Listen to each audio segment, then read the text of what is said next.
자, 1학년 여러분 안녕하세요. 2020 광주정신 역사탐방 프로그램 그 중에 한 곳, 옛 전남도청과 5.18 민주화운동 기록관, 이것을 원래 현장 탐험으로 해서 실시하게 되는 코로나 때문에 이런 것이 취소됐죠. 그래서 리플렛을 중심으로 선생님이 사진을 찍어서 여러분에게 강의로 이렇게 올려드리겠습니다. 잘 들어보시기 바랍니다. 자, 한 장을 넘겨보면 첫 번째 페이지에 나오죠. 여기에 보면 1-1 이 말은 뭐냐면 첫 페이지의 상위 부분 1분 이 말입니다. 자, 광주 정신은 바로 정의로움이라고 나왔죠. 자, 이 내용 여러분들 쭉 한번 읽어보시죠. 자, 광주인의 정체성과 기질을 광주다움, 즉 광주 정신이라고 한다면 그것은 바로 한마디로 정의로움이라고 생각할 수 있습니다. 그래서 대표적인 사람으로 서구 출신의 박상에 대해서 제가 설명을 하겠고요. 박상이 했던 그거다는 목숨 걸고 실시했던 일이 뭐냐, 신비 보기서를 상소를 올립니다. 바로 이게 바로 정의로움을 몸소 실천한 일이고요. 이뿐만 아니라도 한산도 대첩의 전라도 수군이 이순신이, 그 다음 행주대첩 되지만 그 전에 임진왜란 초기에 권율 장군이 바로 광주 목사로 있었죠. 그러면서 충청도 이치대첩을 거쳐서 결국 행주산서까지 이렇게 가지 않습니까? 그 다음에 제2차 진수선 전투, 전라도 의병. 그래서 이 전라도 의병들이 충청도로, 그 다음에 경상도의 진주성으로 해서 왜군들을 막기 위해서 이렇게 수많은 나라를 위해서 헌신한 이 모습들은, 이거이 바로 우리 광주 정신입니다. 자, 그러면 오른쪽에 제가 좀 설명을 해놨는데, 자, 광주 정신의 최초로 우리가 좀 정체성을 잡아가자면은 누구부터 쭉 올라가야 되냐면은 15세기 후반으로 넘어갑니다. 바로 눌제. 자, 눌제로, 우리 도로명 눌제로의 주인공 박상효가 눌제입니다. 자, 1474년부터 1530년에서, 즉, 연산군 때부터, 왕으로 말하면 연산군 때부터 중종시절 때에, 조선 중기의 대표적인 문신으로, 학자이자 정치가 이 말이죠. 문신으로 정의와 의로움의 대명사입니다. 왜 이거의 대명사인가를 설명을 한번 하겠습니다. 이 두 가지를 가지고요. 자, 1515년에 중종 9년에 담양부사였던 박상은 순창군수 김정, 무한영감, 뉴욕과 함께 목숨을 걸고, 이거 하면 목숨 달하는 거 알고도 단경왕후 신씨를 왕비로 복위시켜야 한다는 신비복위서를 올려 정의로움을 실천합니다. 그 다음에 또 하나를 봐보면요. 그 전에 1505년에 연산군 시절에 전라도 부사로 부임하고 오는데요. 1506년에 나주 관하에서, 자, 나주 지역에 우불이라는 사람이 있습니다. 우불이 장살 사건인데요. 이 우불이는 누구냐? 연산군이 채용사를 통해서 전국의 미녀들을 다 긁어 모으죠. 그러면서 막 흥청망청 지내잖아요. 그 중에 가장 사랑하는 애첩 중에 하나가 바로 이 나주 천민 출신 우불의 딸이었어요. 그러다 보니까 이 천민이던 우불이가 갑자기 자기 딸이 연산군의 총애를 받자 왕의 장인이나 된 것처럼 온갖 비리와 이 못된 짓을 나주에서 벌이게 됩니다. 그래서 이 나주 목사로, 이제 전라도사로 왔다가 나주 목사로 부임한 눌제 박상이 바로 그를 불러서 그 불의에 목숨 걸고 정의와 의로움을 실천합니다. 우불이 장살 사건이란 뭔 말이냐면 우불이를 나주 관하로 불러들여서 그 죄값으로 해서 권장을 때립니다. 자, 권장을 때리는데요. 바로 이 장형이라고 그러죠. 장형이라는 것은 큰 매로 해서 50대 이상을 때리는 겁니다. 바로 그 장형을 집행하는 과정에서 우불이가 죽어버립니다. 그러고 보면은 우불이를 건드렸단 말은 그 당시에는 어째요? 연산군을 건든 거하고 똑같기 때문에 이건 목숨 내놓고 하는 일이죠. 이와 같이 눌제 박상은 신비복위소랄지 우불이 장사 사건을 볼 때 목숨 내놓고 국가의 불의를 대해서는 참지 못하고 완전히 정의와 의를 위해서 실천한 분이기 때문에 말하는 겁니다. 제가 조금 더 설명하겠습니다.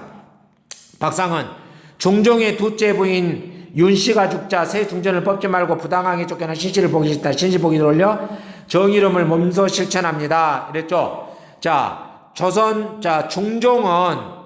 중종은 부인이 그게, 자, 첫째, 단경왕후가 있는데요.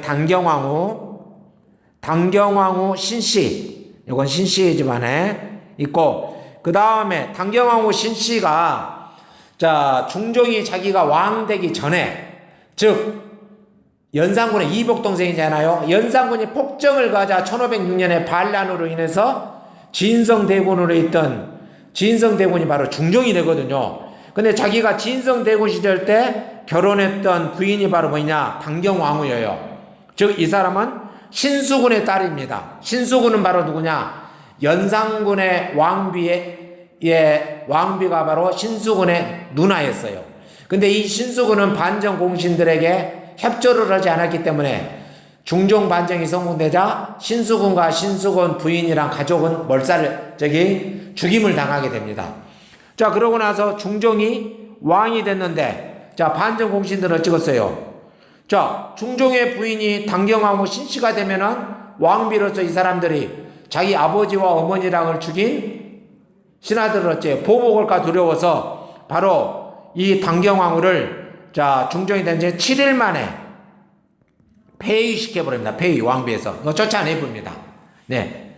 그러고 나서 누구를 얼리냐, 받아들이냐, 그러면은 이제, 장경왕후를 맞아야 됩니다. 장경왕후 윤씨를 왕비로 둘째 부인으로 맞이합니다.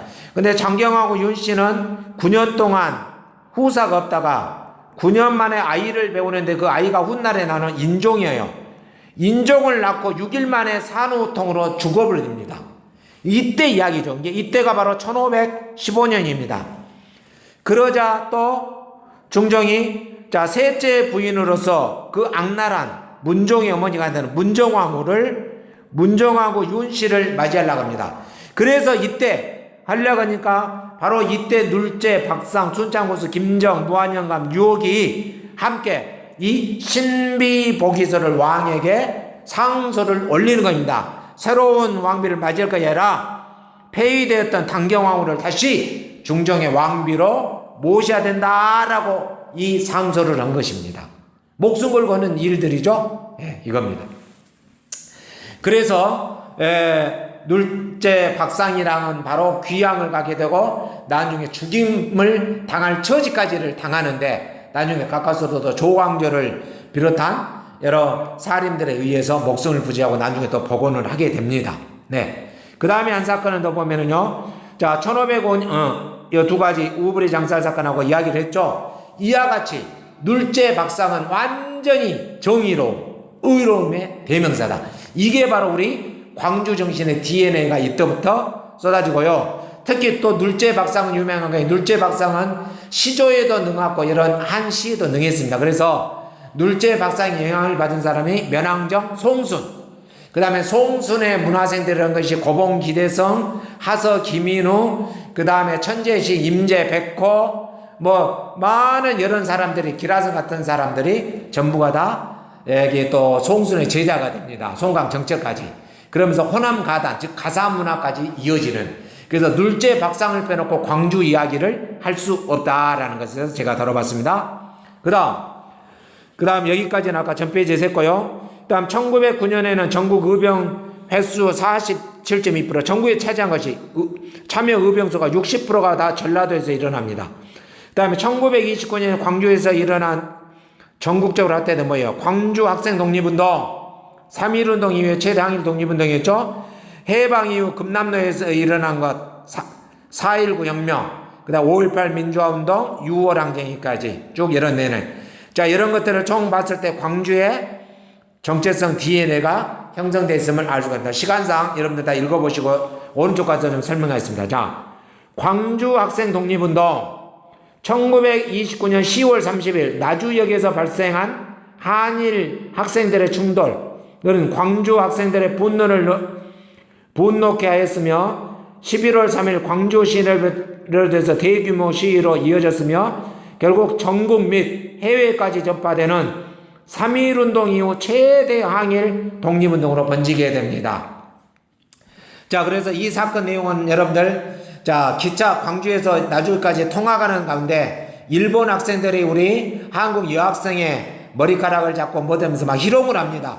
거기에 분을 일으켜서 우리 한국 학생들이 하지 말라 그러니까 거기에서 폭력을 가자, 거기에서 일본 학생들과 한판 붙어서 이렇게 나는데 일본 경찰들은 한국 학생들만을 죄값으로 믿고 감옥에 보내면서 분노가 일어나서 결국 전국적으로 일어난 것이 바로 광주 학생 독립운동입니다. 이 기념탑이 바로 어디가 있죠? 광주 1고 뜰에 가면 있죠. 교정에. 그 다음 4.19 혁명. 4.19 혁명은 1960년에 이승만 정권이 독재를 위해서 3.15 부정선거를 하게 되죠. 그 3.15 부정선거에 맞춰서 일어나는데 1960년 3월 15일 12시 45분에 자유당 정권의 부정선거를 다시 하라고 전국 최초로 외친 것이 바로 금남로였습니다. 이것은 바로 어른들이 한 거였습니다. 그래서 공민주주의라고 해갖고요, 민주주의는 죽었다라는 장송가를 올리면서 금남로에 시작됐습니다. 그리고 이런 것들이 마산 서울을 겁시다 하는 도중에 나중에 그 마산에서 김주열이라는 학생이 시위하다가 행방불명됐는데 나중에 3월 말쯤이었죠. 마산 앞바다에서 시체로 이렇게 발견이 됩니다. 그런데 시체에 발견된 건 눈 있는 데가 텅텅 부어서 거기에 최루탄이 박혀있는 걸 봅니다. 이것이 온 지명과 전국에 알려지자 이제 바로 4.19 혁명으로 이제 학생들을 중심으로 전국적으로 일어납니다. 바로 그래서 이 4.19 시위는 바로 광주에서 광주고 학생들이 교문을 박차고 나가면서부터 시작됐다는 것입니다. 바로 이와 같이 광주 정신은 하여간 불의를 보면 잡지 못하고 항상 정의와 의로움을 위해서 이렇게 했던 것이 바로 우리 광주 정신이다 이 말씀입니다. 그 다음 여러분들 저희 보입니다. 이쪽에 가서 첫 번째 역사 탐방지 소개. 옛 전남도청. 옛 전남도청 사적 5-1호가 있는데요. 광주는 5.18 민주화 사적이 있는데요. 29곳이 있습니다. 29곳. 29곳이 있는데 그 중에서 사적 5-가 4개가 있어요. 4개가. 5-1, 2, 3, 4까지 있습니다. 그러다 보니까 3호까지 있습니다. 그래서 총 32곳이 됩니다. 32곳. 그런데 여기서 5에서만 더 몇 개가 있어요? 5-1 전남도청. 이 도청. 전남도청이 5-1이고요. 그 다음에 이 분수대를 이루는 지금 5.18 민주광장. 이게 5-2. 그 다음에 여기 옛날에 상무관이라고 그러죠. 이것이 바로 5-3입니다. 사적. 예, 전남도청은 5.18 당시 시민수습대책위원회와 항쟁지도부가 활동했던 건물로 5.18 민주화 운동의 가장 상징적인 장소죠. 1980년 5월 27일 새벽 결사항전을 다짐하며 끝까지 남은 시민군은 이곳에서 개헌군의 무력 진압에 맞서 최후의 항전을 벌이다가 많은 사람이 여기서 희생을 당하게 되죠. 네. 여기부터 보면 우리 사적 4호인 금남로. 이 금남로는 2020년에 제가 5월달에 찍은 사진입니다. 다음 보겠습니다. 도청 앞 분수대 광장 사적 5-2라고 말했죠. 전남도청 지금 국립 아시아문화회관이죠. 그게 5-1이고 분수대 광장 5.18 민주광장 5-2고 그 다음에 상무관이 5-3이라고 방금 전에 설명했습니다. 도청 앞 분수대 광장은 5.18 민주화운동 당시 학생과 시민들이 분수대를 연단 삼아 집회와 걸기를 열었던 장소이다. 이곳에서 시민들은 토론을 벌였고 뜻을 모아 항쟁 의지를 불태웠다. 현재는 5.18 민주광장으로 불립니다. 거기를. 그 다음 상무관은 5.18 민주운동 당시 계엄군에 의해 살해된 희생자들의 시신을 안치했던 장소이자 임시 분향소였다. 희생자들은 항쟁이 끝난 이후 29일 청서차에 실려 망월동 묘지로 구묘역이라고 하죠. 묻히게 되는 이러한 처참한 곳입니다. 참 한이 서린 곳입니다. 이 상무관. 바로 이게 5-1 전남도청, 그 다음에 분수대 5.18 광장, 그 다음에 사적 3호가 지금 여기 있는 데가 지금 있습니다. 상무관. 다음 보겠습니다. 5.18 민주화운동 기록관. 이 건물이긴데요. 이게 바로 옛날에 전에는 바로 뭐였냐 그러면은 가톨릭 센터라고 있어요. 가톨릭 센터 했는데 이것을 광주시에서 뭐예요? 이제 민주화운동 기록관으로 이렇게 재탄생시켰습니다. 5.18 민주화운동 기록관은 5.18 민주화운동 기록물을 영구히 보존하고 전시하는 공간이다. 5.18 민주화운동 기록물이 2011년에 유네스코 세계유산 등록됐죠. 2015년 옛 광주 가톨릭 센터 건물을 5.18 민주화운동 기록관이 들어섰다 이겁니다. 옛 광주 가톨릭센터는 5.18 당시 공수부대의 무자비한 폭력에 학생과 시민들이 몸을 피했던 피난처였습니다. 이 건물 앞 도로인 금남로에서 1980년 5월 18일 최초로 학생 연좌시가 시작됐다. 기록관에는 항쟁 기록 유산 기록 보존을 주제로 한 전시공간이 1, 2, 3층과 6층에 마련되어 있어 5.18 민주화운동에 대한 기억의 창고에 역할을 하고 있습니다.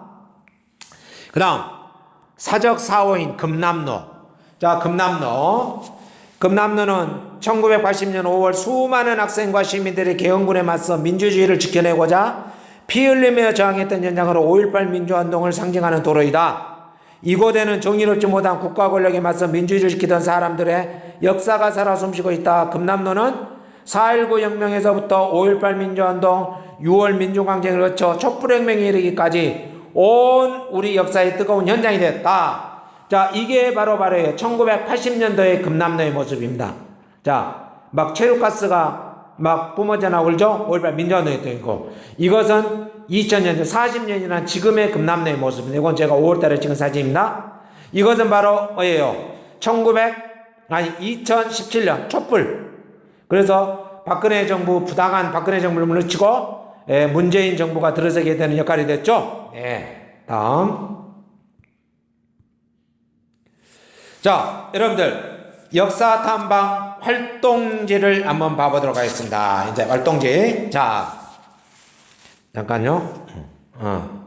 다시 활동지. 자, 여러분들 이걸 잘 듣고 지금까지 강의했던 내용을 해서 여러분들이 이것을 작성하고 이걸 작성을 해서 여러분들 이 리플렛을 제출하게 되면은 잘한 사람에게는 선물을 문화상품권을 여러분들이 제공합니다. 독립문화 협회 뭐죠? 광주학생 독립 기념관에서요. 여러분들 잘하는 학생들은 학교별로 시상을 하니까 꼭 잘 듣고 작성하기 바랍니다. 자, 1번 여러분은 광주 정신이 뭐라고 생각하나 여러분의 생각을 적어보세요. 적어보되 선생님은 이렇게 생각했습니다. 자, 광주 정신은 한마디로 바로 뭐이다? 정의로움이다. 또는 당당합니다. 정의로움과 당당합니다. 왜냐하면 항상 불의에 굴복하지 않고 어째요? 정의와 의로움을 실천했기 때문에 목숨 걸고. 맞죠? 2번 옛 전남도청과 5.18 민주화운동 기록관 탐방 중에서 가장 기억나는 건 여러분들 실제 탐방했어야 되는데 못했지만은 방금 이 리플렛을 통해서 선생님 설명을 통해서 상상하기 바랍니다. 자, 저는 기억에 남는 건물로 무엇을 했냐? 옛 전남도청 건물로 했습니다. 이유는 뭘까요? 이유는 바로 이곳은 계엄군의 총공격으로 죽는다는 것을 알고서도 어째요? 도청을 사수하다가 끝까지 사수하다가 희생된 곳이므로 대표적으로 대변이었던 윤상원 열사, 우리 살레시고등학교 출신이죠? 네. 자, 이런 도청을 사수하다 희생된 곳으로 죽을지 알면서도 끝까지 민주주의를 위해서 지킨 곳. 그래서 이것이 가장 기억에 남는 곳이었습니다. 3. 탐방 활동을 통해 느낀 점을 글이나 그림으로 그려보십시오. 자, 이런 내용을 참고하면서 여러분들 여기에다가 글로 쭉 접어보셔도 되고 또는 그림을 그리면서 그림과 글로 표시해도 되고 여러분들 잘 작성해 보기 바랍니다. 다음. 자, 학생 활동지 뒤쪽 페이지에 가서 있죠. 자, 다음 글로 삼행시를 지어보세요. 뭘로? 금남로를 가지고. 금남로 거리의 함성에서부터 남도의 민주화 성지인 5.18 민주광장까지 로맨스와 역사가 공존하며 살아 숨쉬는 아름다운 광주여. 선생님은 이렇게 적어봤습니다. 자, 여러분들 이렇게 똑같이 하면 안 되겠죠? 각자가 잘 나름대로 생각이 이렇게 적어보기 바랍니다. 그 다음 2번 다음 내용을 읽고 맞으면 X표 틀리면 X표 하시고 그랬죠? 자, 옛 전남도청은 시민군이 최후까지 항전을 벌였던 역사적 현장이다. 맞죠? 네, 동그라미. 상무관은 5.18 민주화운동 당시 학생과 시민들이 수많은 집회를 열었던 장소이다. 상무관, 그건 아니죠. 자, 상무관은 뭐였습니까, 여러분들? 자, 5.18 민주화운동 이렇게 희생당한 우리 다 시신들이죠. 비참합니다. 제 거는 상무관 내부 모습이죠. 어땠던 거였죠? 상무관은 계엄군에 의해 희생된 자들의 시신을 안채 뜨고 장소이자 임시 분향소였다라고 말했죠? 그래서 그것은 틀렸습니다. X. 다. 5.18 민주운동 기록물은 유네스코 세계기록유산으로 등재됐다. 그랬다겠죠? 맞죠. 그다음 옛 광주 가톨릭세다 건물은 현재 5.18 민주운동 기록관으로 바뀌었다. 맞죠? 네. 투사예보는 윤상원 열사가 대변인 때 투사예보를 만든 겁니다. 5.18 당시 광주의 진실을 알리기 위해 시민들이 자발적으로 만든 신문이다. 왜? 전부가 다 텔레비전 뉴스나 신문지에 다 왜곡돼 가지고 광주는 빨갱이 폭도 이렇게 다 왜곡됐잖아요. 그래서 진실을 알기 위해서 이렇게 투사예보를 만들어서 전했던 것입니다. 맞죠? 네. 다음 보겠습니다. 3. 내가 5.18 민주광장 분수대 연단에 서서 시민들에게 2020년 우리 사회 문제를 이야기하는 어떤 식으로 말하고 한 문장을 써보십시오. 자, 여기가 바로 연단의 대상이 됐다 했죠. 80년에. 자, 80년 5월 도청 분수대앞 연단에 섰던 학생들과 시민들은 민주주의와 정의, 참여, 나눔과 연대를 외쳤죠. 그럼 지금 2020년 우리 사회의 여러분들은 어떻게 말하고 싶냐? 선생님은 이렇게 봤습니다. 아직도 5.18에 대해서 왜곡하고 폄하하는 보수 수구 세력들과 가해 세력들은 하루속히 잘못을 시인하고 반성하여 더 이상 국민들이 이념 문제로 갈라지지 않고 하나 되는 밑거름이 되기를 바랍니다. 역사 앞에 용서를 받아야 됩니다. 역사 앞에 죄 짓는 것은 반드시 죄값을 받고 이러한 것에 반성해야 되는 것이죠. 네. 다음. 학생활동지 6-1 보겠습니다. 4. 5.18 당시 시민들이 총을 들 수밖에 없었던 이유. 5.18 민주화는 평화적으로 했습니다. 아무것도 들지 않았습니다. 근데 계엄군들이 무차별하고 못 하게 되냐? 거기 어쨌어요? 돌을 들게 되고 화염병을 들게 된 거죠. 처음부터 든 거 아닙니다. 그래서 나중에는 어째요? 총기로 발사하게 되자 시민군이 총을 들 수밖에 없었는데 이 내용은 바로 여러분들 뭘 잘 봐야 돼요. 특히 5월 21일 오후 1시 즉 13시를 잘 생각해 보면 왜 광주 시민들이 총을 들 수밖에 없었는가 볼 수 있습니다. 자, 그렇습니다. 자, 이유가 뭐냐? 평화적인 시위에 대해 계엄군은 무력으로 탄압을 자행했으며 심지어 금남로에서는 언제? 5월 21일 13시에 시민들을 향해 총기를 발포하게 되자 시민들은 광주를 지키기 위해서 부득이 총기를 들고 시민들을 갤 수밖에 없었습니다. 그런데 이 당시에 뉴스나 신문이나 사진연이 다 쳤어요. 이들은. 자, 광주 시민들이 총 들었기 때문에 계엄군들이 총을 쐈다라고 합니다. 이거 완전히 억지 있습니다. 자, 그러면 바로 뒷페이지에서 여러분들 볼 수가 있습니다. 자, 영화 화려한 육아에서 나왔던 장면입니다. 자, 13시에 5월 21일 13시에 평화적으로 시위하는 금남로에 시민들에게 군인들이 총기를 발포하는 겁니다. 그것도 조준 사격을 하죠.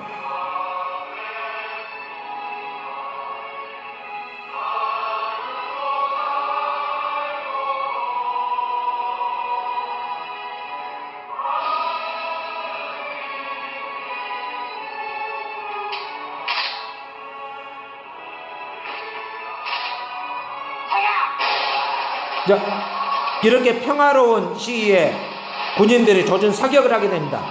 그래서 이 계기로 해서 광주를 지켜야 된다 해서 시민들은 어쩔 수 없이 주변에 경찰서와 무기고를 들어서 총기로 시민군을 결점할 게 없었다라는 것입니다. 이해가 되죠? 네. 다음 5번째, 전일빌딩 245. 전일빌딩의 숫자 245. 건물의 숫자 245가 있는 것은 무엇일까요? 이 전일빌딩하고 245가 되었죠? 이 의미가 뭘까요? 자, 5.18 민주화운동 당시에 계엄군 진압부대가 전일빌딩을 향해 공중에서 뭘로? 헬기로 사격을 가했습니다. 바로 그 총탄에 타는 개수가 무려 몇 개? 245개가 발견되어서 특별히 전일빌딩 건물의 상징 숫자로 245를 사용하고 있으며 그날의 만행을 영원토록 기억하기 위함입니다. 자, 이게 10층에 가게 되면은요, 타는 흔적이 그대로 다 있습니다, 여러분들. 시간 나면 꼭 여기 들어가서 한번 관람해 보기를 원합니다. 네. 자, 마칩니다. 역사는 삶이고, 삶이 바로 역사입니다, 여러분들. 바로 역사 이꼬르 3입니다. 3 이꼬르 역사예요. 즉 단재유 신채호 선생님이 말씀했죠. 뭐라 했어요? 역사를 잊은 민족에게는 미래가 없다. 여러분들 역사 있으렵니까? 5.18에 대해서 뭐가 뭔지도 모르면서 지낼렵니까? 이건 미래가 없습니다. 안 됩니다. 자, 선인들의 피와 땀으로 이루어진 광주정신 후손들에게 잘 전합시다. 감사합니다. 여러분들 잘 알게 되고 또 이런 것들을 여러분들이 또 후손들에게 후배들에게 잘 전할 수 있는 멋진 살레시안이 되기를 바라면서 강의를 마치겠습니다. 수고하셨습니다. 자, 여러분들 그 리플렛 잘 작성해서 내주시기 바랍니다. 다른 사람에게 상품을 제공합니다. 예, 수고하셨습니다. 안녕히 계세요.